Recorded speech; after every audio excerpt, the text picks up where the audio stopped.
শীতকালে জমে ওঠে নানা রকম পিঠা খাওয়ার মহোৎসব। আর পিঠার সবচেয়ে প্রয়োজনীয় জিনিস হচ্ছে গুড়। আজকে আপনাদের দেখাবো কিভাবে খেজুরের রস থেকে তৈরি হয় এই খাঁটি খেজুরের গুড়।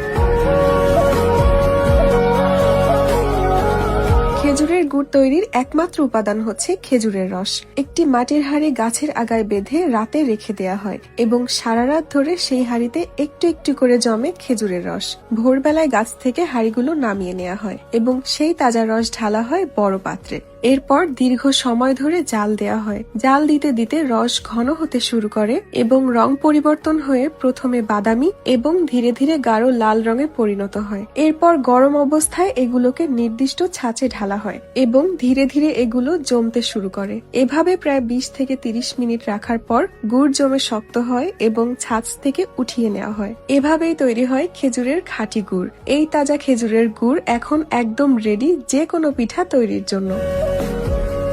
এই শীতে আপনারা কোন কোন পিঠা বানিয়েছেন কমেন্টে জানাতে ভুলবেন না।